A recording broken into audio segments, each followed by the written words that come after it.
예, 오늘은 이 말씀을 가지고 진리가 무엇인가 그런 주제로 말씀을 전하겠습니다. 여러분, 진리가 뭡니까? 진리가. 어떤 게 진리라고 생각하세요?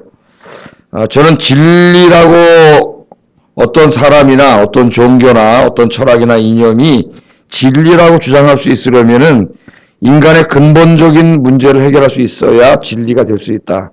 그렇게 생각합니다. 인간의 근본적인 문제가 뭐냐면은 죄와 죽음과 고통의 문제. 죄와 죽음과 고통을 해결할 수 있다면 진리다. 그럼 죄와 죽음과 고통을 해결할 수 있는 게 뭐가 있을까요, 이 세상에? 그런 종교가 있나요? 죽음을 해결할 수 있다고 얘기한 종교가 있나요? 이 세상에 존재하지 않습니다. 그런 철학과 이념이나 사상이 존재하지 않아요. 죄와 죽음과 고통이라고 하는 인간이 안고 있는 이 근본적인 문제를 해결하실 수 있는 분은 예수 그리스도밖에 없는 줄로 믿습니다.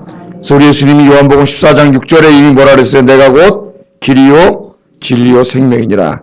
오늘 이 빌라도가 예수님을 재판하는 중에 진리가 뭐냐고 물어봐요. 진리가 뭐냐. 근데 오늘 성경에는 그때 대답이 없습니다. 예수님 거기 직접 대답한 것을 기록하지 않았어요. 그러나 그 뒤를 읽어보면 진리가 뭐라는 것이 나와요. 예수님이 진리죠. 예수님이 어떻게 우리 인간의 문제를 해결하시죠? 십자가에서 죽으시고 부활하심으로 우리의 죄와 죽음과 고통의 문제를 해결하셔요. 그래서 이 진리가 무엇이냐고 물어봤을 때 직접 대답은 하지 않지만 요한복음 그 전체에 대해서 대답을 하고 있습니다. 그래서 오늘 한번 좀 이 아침에 우리가 읽은 말씀을 잠깐 좀 묵상해 보겠습니다. 자, 오늘 본문은 예수님께서 빌라도의 법정에서 이제 로마 법정이죠. 이 재판 받으시는 내용이에요. 대제사장과 유대 당국자들이 자기들이 먼저 재판을 했습니다. 종교 재판을 열어가지고 이 자는 우리 율법을 어겼기 때문에 자기가 하나님의 아들이라고 하기 때문에 사형에 마땅하다. 사형시켜야 된다. 그렇게 자기들은 판결을 내렸어요. 그런데 오늘 말씀에 있는 것처럼 자기들은 사람을 죽일 권한이 없습니다. 사형권이 없어요. 왜냐하면 로마가 자치권을 인정해줬지만은 사형권을 인정해주지 않았습니다.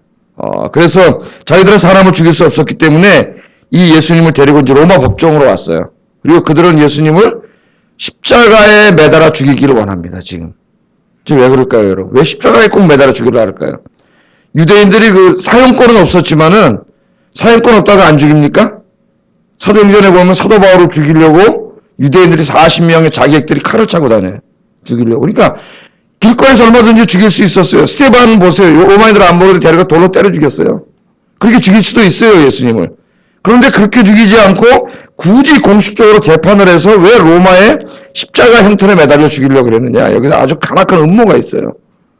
왜냐하면 신명기에 보면은 나무에 달려 죽은 자는 하나님의 저주를 받은 자다. 이런 말씀이 있습니다. 그래서 그 말씀을 응하게 하려고 그러는 거예요. 십자가는 나무로 만들었잖아요. 그래서 달리잖아요, 높이. 나무에 달려서 예수님을 죽게 함으로 예수님이 메시아 하나님의 아들이 아니라 신명기 말씀에 의하면은 하나님의 저주를 받아 죽은 자로. 그래서 다시는 예수를 쫓아다니는 추종자들이 한 명도 없게 만들려고 아주 교묘한 방법으로 예수님을 끌고 와서 예수님을 이제 이 로마의 반역자로 죽이려고 그러는 거예요. 그래서 로마의 법정으로 데려왔습니다. 28절에 보면은 대제사장과 유대 당국자들이 예수님을 빌라도, 그 당시에 총독이었던 빌라도의 법정으로 끌고 왔는데 그 끌고 간 시간을 새벽이라고 얘기합니다. 새벽이라고 얘기해요. 새벽은 오전 6시로 로마인들에게는 새로운 날이 시작되는 그 시간입니다. 새로운 날이 시작되는 시간이에요.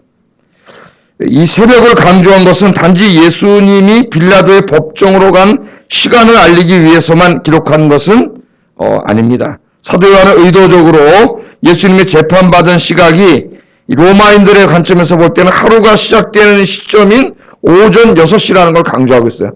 오늘 보면 오전 6시라는 말이 있죠. 6시. 제가 깜짝 놀랐습니다. 제 집에 성공에서 나온 성경을 제가 집에는 있는데, 성공에서 나온 성경. 그걸 보다 보니까 6시, 그리고 밑에다 각주를 달아서 오후 12시 이렇게 각주를 달아놨어요. 엉터리 각주를 달아놨어요. 성경에다가. 그럼 큰일 나요, 이게. 우리 마태, 마가, 누가복음에 보면은 예수님이 몇 시에 십자가에 달렸다 그랬어요? 3시에. 예? 그 다음에 6시가 지나고, 9시, 제 9시에 어떻게 됐습니까? 돌아가신 걸로 나와요. 근데 여긴 6시잖아, 6시. 그러면 어떻게 돼? 6시 아직까지 재판받고 있는데 이미 공간보검서에는 3시에 십자가에 매달린 사건으로 나와요. 그래서 여기 있는 6시를 만약에 12시로 보면은 이 큰 오류가 생깁니다, 성경에. 성공신학교에 그렇게 써놨어요, 밑에다가 성경에다가. 성서공에서 나온 성경인데, 해서 성경인데, 큰 성경이에요. 여기 지금 6시는 로마인들의 시간이에요, 여기는. 요한복음에. 그러니까 우리랑 똑같아요. 6시에요, 그냥. 새벽 6시. 근데 유대인들은 하루가 6시부터 시작이 돼요. 그래서 유대인들은 1시가 몇 시예요? 오전 7시에, 6시는 0시예요, 0시. 예? 그럼 3시면 오전 9시예요. 예수님은 오전 9시에 십자가에 달려 돌아가신 것이고, 6시면 12시예요. 9시면 오후 3시예요. 왜? 6시부터가 시작되니까, 0시니까, 유대인들은. 그래서 요한복음에 있는 시간은 로마인들의 시간입니다. 그냥 6시에 우리랑 똑같아요, 6시. 그 복음서에 있는 시간은 유대인들의 시간이에요. 그래야 시간이 맞아요. 그죠? 6시에 끌려서 재판을 받고 끌려다니다가 골고다 언덕에 올라가서 9시에 십자가에 달려 돌아가신 것인데, 성경 아마 어떤 성경에 그렇게 하는지 모르겠어요. 그래서 제가 말씀을 드린 거예요. 6시에 놓고 밑에 각조해서 오후 12시. 이게 정신없이 이런 성경을 만들면서 이렇게 그 성서공에서 왜 그렇게 했는지 저는 모르겠습니다. 자, 여기 이 6시인데 독일 신학자 불트만이 지적한 것처럼 여기에는 신학적인 상징이 있습니다. 상징. 실존주의 신학자답게 실존적으로 해석을 했어요. 사도 요한은 예수님의 재판과 십자가의 죽음을 통해서 이제 어두운 절망의 시대가 가고 6시면 어떻게 새날이 시작되잖아요. 예? 생명과 의의 새 아침이 밝아오고 있음을 암시하고 있다. 아주 명해석을 하고 있습니다. 이 부터만이라고 하는 학자는 좀 자유주의 신학자인데 이 부분에 있어서 아주 명해석을 하고 있어요. 자, 6시는 칠흑 같은 밤이 지나고 6시가 땅 되면서 어떻게 되는 거예요? 새 아침이 시작되는 거예요. 새로운 하루, 새로운 해가 뜨는 시간이에요. 예? 그러니까 예수님의 이 십자가의 죽음, 그 위한 재판을 시작하는 그 시간을 6시를 밝히고 사도 요한이 강조함으로써 예수님의 앞으로 십자가의 죽음을 통하여 새날이 밝아오고 있다.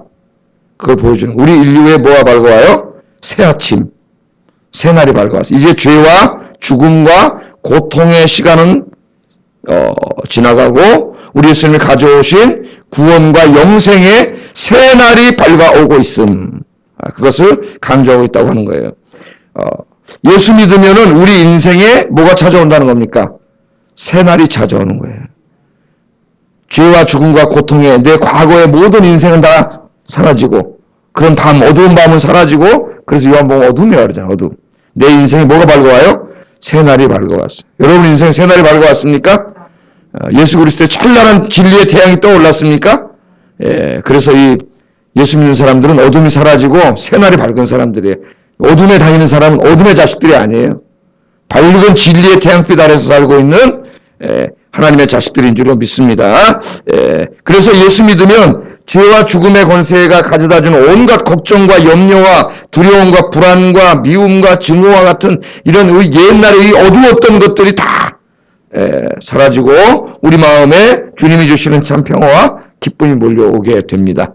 이번 우리 수련회 때에 우리 아이들에게 제일 중요한 게 뭐예요? 우리 선생님 제일 중요한 게 예수 그리스도를 그들의 마음속에 심어주는 거예요. 이게 제일 중요한 거예요. 이번 수련회 때 예수님을 영접한 평생 동안 예수님을 잊어먹지 않도록 걔네들 마음속에 예수 그리스도가 심어줘야 걔네들 인생에 비로소 뭐가 시작되는 거예요? 새날이 시작되는 거예요. 새 인생이 시작되는 거예요. 예수 믿지 않는 인생은 어둠의 인생이에요. 죄와 죽음과 고통 속에 있는 인생이고 그 가운데 사는 사람은 아무 의미 없는 인생을 살고 있는 거예요. 지금. 오늘도 여러분이 새벽을 깨우시러 이 시간에 오셨지 않습니까? 주님과 함께 새날을 시작하신 여러분 주님의 이름으로 축복합니다. 주님 앞에 나와서 인생의 모든 짐들을 다 내려놓고 어제까지의 그 깜깜했던 문제들 아직까지 구원이 완전히 이루어지지 않았기 때문에 거기로부터 해방됐으면서도 짓눌려 살잖아요. 우리가 아직까지 그런 문제들 오늘 다 내려놓고 매일 새벽을 시작하는 여러분들은 매일매일 새벽마다 주님 손잡고 새로운 하루를 시작하는 줄로 믿습니다. 새로운 하루 시작하는 거예요, 오늘도. 예? 그 새벽에 나와서 십자가 앞에서 모든 인생의 짐 다 내려놓고 치유와 회복을 경험하는 새로운 시작, 새로운 하루가 시작되기를 주의 이름으로 축복합니다. 자, 그래서 빌라도가 재판을 시작해요, 재판. 빌라도는 이 재판에 관여하기를 원치 않았습니다. 벌써 들려오는 소문도 있고, 이거 유대인들이 자기들의 무슨 종교법이나 율법 때문에 하는 건 줄 알고, 빌라도가 나가서 뭐라 그랬어요? 야, 니네가 해, 니네가. 니네가 재판해. 나한테 데리고 오지 말고. 니네 법이 있으니까, 니네가 재판해. 그랬더니 유대인들이 뭐라 그래요? 이 사람이 죄가 없었다면은, 로마의 죄를 짓지 않았다면은, 왜 우리가 당신에게 데려왔겠느냐? 로마의 죄인이라는 거예요. 왕이라 그랬으므로 반역죄라는 거예요. 황제의 반역죄라는 거예요. 그러면서 재판을 하라는 거예요. 우리에게는 사용할 권리가 없다는 거예요, 권한이. 그러니까 벌써 뭐 하기로 작정했어요? 예수님 죽이려고. 자기들을 살리려고, 자기들에게 생명을 주시려고 오신 하나님의 아들이신 그분을, 생명의 주를 이 무지한 자들이 영적으로 어두워져서 그 예수님을 죽이려고 하고 있습니다. 죽이려고. 이게 빌라도가 관정으로 다시 들어가요. 오늘 보면은 19장까지 다 읽지는 않았지만 19장까지 계속 읽어보면은 빌라도가 유대인들 앞에 나왔다가 또 예수님께 들어가서 신문을 하다가 또 유대인에게 나왔다가 또 예수님께 들어갔다가 또 유대인에게 나왔다 예수님께 들어갔다 이게 계속 반복하고 있습니다. 이 일을.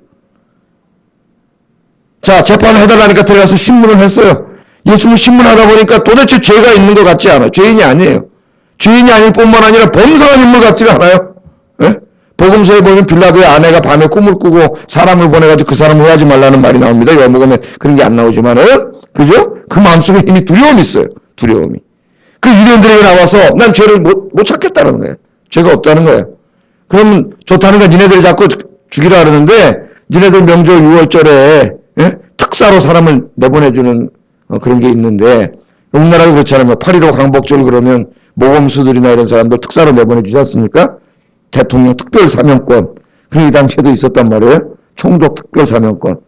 여기 니네들 영웅 바라바가 있고 예수님 있는데 누구를 살려주길 원하냐. 뭐 바라바를 도적이라고도 하고 뭐 하여튼 이것저것 많은 사람들이 많이 있지만은 그랬더니 이 사람들이 뭐라 그래요? 빌라도는 당연히 예수님 놔주라고 잘했어요. 그랬더니 바라바를 살려달라는 거예요.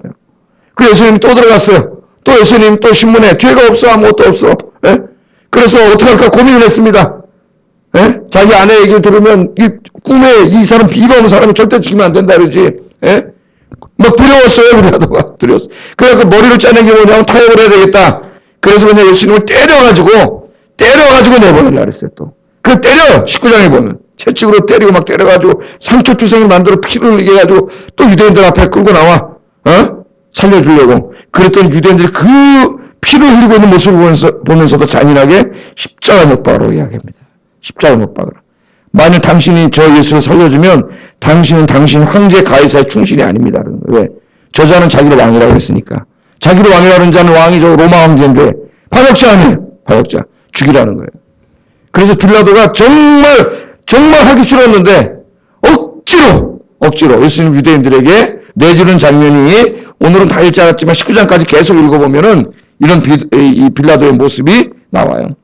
우리는 여기서 진리이신 예수님과 사악한 군중 사이에서 방황하는 빌라도의 이 방황을 보게 됩니다. 빌라도의 방황을 보게 됩니다. 자, 우리는 빌라도를 어떻게 평가해야 될까요? 빌라도.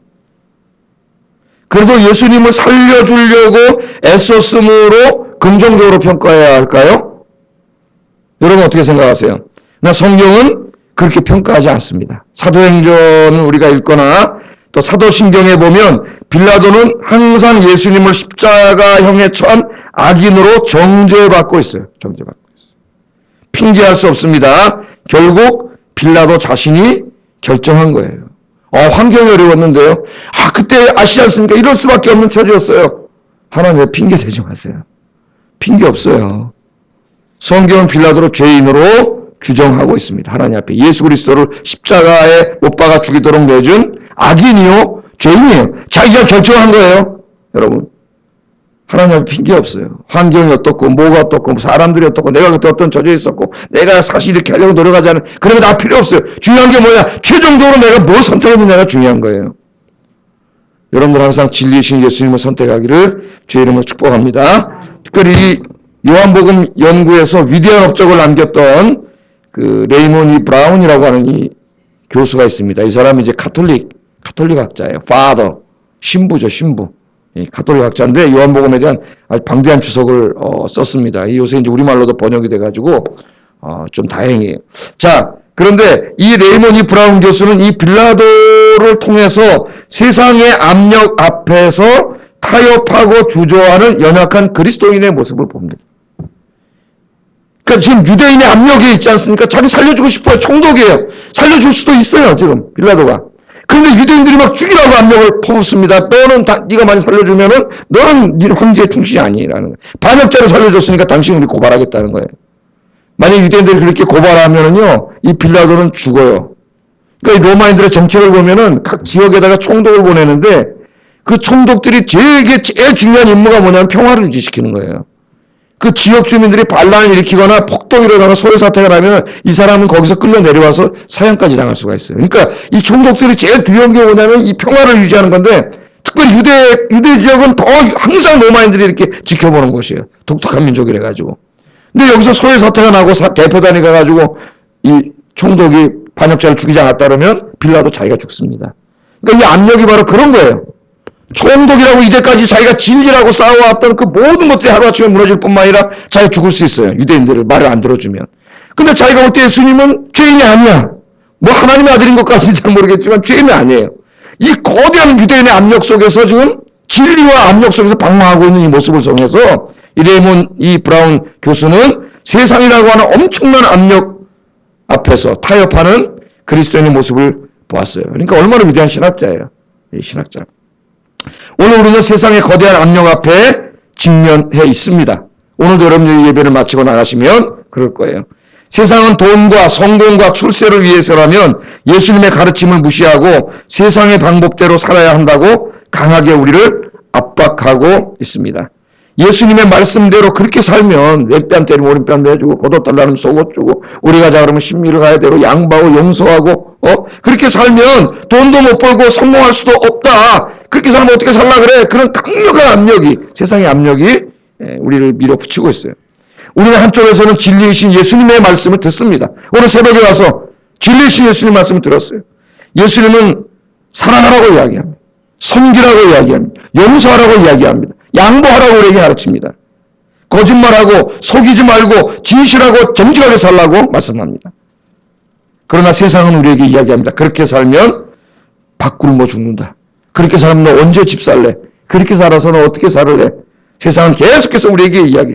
그것이 이 세상의 삶이 엄청난 압력으로 우리를 밀어붙여요. 나는 오늘 말씀을 듣고 주님의 뜻대로 진리대로 살려고 애쓰는데 그렇게 살면 살 수 없다고 하는 그렇게 살면 밥 먹고 살 수 없다고 하는 엄청난 세상의 압력이 우리를 누르고 있습니다. 우리는 종종 빌라도처럼 세상의 소리와 예수님의 음성 사이에서 방황할 때가 있어요. 방황할 때. 오늘 이 예배에 참석하신 여러분들은 예수 그리스도의 음성에만 집중하시고 밥 굶어 죽더라도 예수 그리스도의 진리를 선택하고 진리를 붙잡고 진리대로 살아가시는 여러분 되시기를 주의 이름으로 축복합니다. 자, 마지막으로 살펴볼 문제는 이 진리의 문제예요. 빌라도는 예수님을 신문하다가 두 가지를 물어봐요. 네가 진짜 왕이냐? 그 왕에 대해서는 오늘 다루지 않겠습니다. 그럼 시간 너무 많이 가기 때문에 신학적인 문제를 많이 다뤄야 돼요. 두 번째는 진리가 뭐냐 물어봐요. 네가 진리라고 하는데 진리가 뭐냐? 빌라도는 진짜 진리가 뭔지 알고 싶었어요. 빌라도는 이때까지 뭐가 진리라고 믿고 살아왔느냐? 총독의 자리까지 올랐지 않습니까? 그 방대한 제국의 한 지역을 다스리는 왕이나 마찬가지예요. 총독이라는 자리까지 올라왔어요. 수단과 방법을 가리지 않고 성공하고 출세하고 돈 벌고 권력을 얻기 위해서 수단과 방법을 가리지 않고 무슨 짓이든지 하면서 그렇게 해가지고 결국 그 자리에 오르는 것이 진리라고 생각을 했어요. 그렇게 살아왔어요. 자기는 그게 진리라고 생각을 했습니다. 그런데 여기 지금 십자가를 치고 유대인들이 죽이라고 하는 이 범상하지 않은 이 인물이 자기 앞에 있어요. 진리라고 하는 그 사람이. 그래서 빌라도가 물어봅니다. 너는 이때까지 이렇게 수단과 방법을 가리지 않고 돈 벌고 권력 누리고 성공하고 출세하고 이렇게 사는 게 진리라고 생각하고 살아왔는데 당신은 진리가 뭐라고 생각하시오? 그렇게 물어보는 거예요. 진리가 뭡니까 여러분은? 진리가. 제가 옛날에 이 한 15년 전에 요한복음 아침에 강의할 때는 뭐 별로 얘기 다 해줬죠. 김준호 목사님 얘기도 제가 해드리고 진리가 무엇인가 그걸 찾기 위해서 어떻게 했다 그랬어요. 예? 니아까에다가 이거 뭐야 강의 장소 이거 해가지고 돌아다니겠다 그랬잖아요. 젊은이들. 난 요새 젊은이들이 어떻게 보면 좀 안타까워요. 뭐 20살 때부터 해서 뭐 주식을 투자해 돈 벌었다는 도 이딴 소리는 여러분 듣지도 마세요. 그 나이 때는 사실 진리가 무엇인가를 고민하고 그 진리 때문에 때로는 좀 방황도 그런 나이에요. 사실은 진리가 뭔가 내 남은 인생을 다 바쳐도 아깝지 않을 진리, 내 인생을 기꺼이 내가 이제 목숨까지도 바칠 수 있는 그런 진리가 뭔가 그거 찾으러 다녔잖아요. 그 김준호 목사님 대학생 때 그 철학과 나와가지고 철학과 공부하다가 진리가 뭔가 찾으러 다니는데 맞아 그 전에 그랬다 그랬죠. 전도사가 돼가지고 가르치는데 학생 하나 손을 들고 선생님 전사님 진리가 뭡니까 이렇게 물어봐서 참 그 양반한테 진리가 무엇입니까 그렇게 물어보면서 당신이 공부해가지고 이것저것 하는 이런 진리가 아니라 정말 당신 목숨을 바칠 진리가 뭐요? 어떤 진리 차이가 모르는 거예요. 자기가 몰라. 그 진리를 찾으러 나왔는데 한참 돌아다니다 보니까 저쪽에서 또 니아까에다가 깡냉 이런 거 끌고 다니는 사람이 이렇게 지나가는데 젊은이가 보니까 그 칸트의 순수이성 비판 독일어판이 거기 있더라는 거예요. 아니 무슨 깡냉이 장소 순수이성 그 독일어판을 들고 다녀? 만나서 얘기를 해봤더니 그 사람도 또 진리를 찾아 나왔어요. 서울대 철학과 다니는 친구인데. 그러니까 웃깁니까 여러분? 좀 웃을 수도 있죠? 그러면 얼마나 인생을 진지하게 사는 사람이에요. 어느 순간 저 자신에게 그런 얘기를 했어요. 인생을 좀 이제는 나이도 먹었는데 진지하게 살자. 진지하게. 다른 사람보다도 나 자신에게 진실하자. 그런 생각을 해요. 이제 얼마나 살지 모르는데 저 남은 인생을 남에게 보이려고 가식적으로 외형적으로 가면을 쓰고 그렇게 살지 말고 나 자신에게 진실하게 살자. 진실하게 살자. 그래서 만나볼 땐 진리가 무엇인가 그러다 나중에 이 성경을 통해서 정말 예수 그리스도가 진리임을 발견했다. 자세한 내용은 다 까먹어서 잘 모르겠지만 우리에게 그런 게 있어야 된다는 거예요. 세상의 대부분의 사람들이 열심히 자기를 위해서 공부하고 돈 벌고 출세하고 성공하고 좋은 직장 갖고 그렇게 해서 높은 자리 좋은 집 사고 좋은 차 타고 이게 진리라고 생각하고 살아가는데 그게 과연 진리냐 이게. 그걸로 계속 가면 죽음이요 지옥밖에 없어요. 그게 우리 죄의 문제를 해결하고 여러분의 죽음의 문제를 해결하고 우리 고통의 문제 해결합니까? 오늘 여기 진리가 무엇이냐? 오늘 주님께서 우리에게 물어보시는 질문이에요. 진리가 뭐냐? 여기서 대답했어요? 안 했어요? 대답하지 않았습니다. 왜 대답했을지도 몰라요. 그러나 안 이루겠어요. 요한이 굉장히 문학적인 책이기 때문에. 그러나 그 진리가 무엇인가 이미 요한복음 14장 6절에 내가 곧 길이요 진리요 생명으로 대답을 하셨고 이 뒤에 보면 뭐가 나와요? 예수님이 십자가에서 죽으시고 부활하시는 얘기를 기록했어요. 요한이. 진리가 뭐예요? 십자가에서 죽으시고 부활하신 그분이 바로 진리요! 하고 우리에게 대답하는 거예요. 온 세상 사람들의 질문, 진리가 뭐냐? 우리의 죄와 죽음과 고통의 문제를 해결할 수 있는 진리가 무엇인가? 빌라도 입을 통해서 물어본 것이고 우리 주님께서는 오늘 이 사도 요한을 통해서 예수님의 입을 통해서 우리에게 대답해 주신 거예요. 십자가에서 죽으시고 부활하신 그분이 바로 진리입니다. 할렐루야. 그분을 믿으면 어떻게 돼요? 죄의 문제가 해결되고 죽음의 문제가 해결되고 고통의 문제가 해결돼서 여러분 인생에 새 아침이 시작됩니다. 새 날이 시작됩니다. 새 인생이 시작됩니다. 새로운 행복이 시작됩니다. 진리는 돈이 아니고 권력이 아니고 당신이 이제까지 추구했던 돈과 권력과 성공과 출세가 아니고 진리는 십자가에서 죽으시고 부활하신 예수님입니다. 할렐루야. 이제 우리는 진리를 발견한 사람이에요. 진리를. 내가 그것을 위해서 죽을 수 있고 또 그것을 위해서 살아야 할 진리. 예수 그리스도를 발견하신 여러분, 주님의 이름으로 축복합니다. 남은 인생 주님을 위해 살다. 이 진리를 위해서 살다가 진리를 위해서 죽을 수 있기를, 이 진리를 이번 성경학교 동안 우리 아이들에게 가르칠 수 있기를 주의 이름으로 축복합니다. 기도하겠습니다. 진리가 무엇인가 세상 사람들은 묻습니다. 그리고 그 헛된 진리를 쫓아서 지금도 밤새도록 일하면서 뛰어다니면서 그렇게 살고 있어요. 그 길은 지옥입니다. 죽음입니다. 오늘 이 귀한 말씀을 통해 우리는 진리가 무엇인가를 알게 되었습니다. 십자가에서 죽으시고 부활하신 예수님이 진리입니다. 내가 먼저 진리이신 예수님을 만나고 우리 선생님들이 진리이신 예수님을 아이들에게 가르치고 그렇게 함으로 내 인생에도 새 아침이 밝아오고 우리 아이들의 인생에도 새 아침이 밝아오게 하소서. 같이 기도하겠습니다. 사랑하신 아버지 하나님,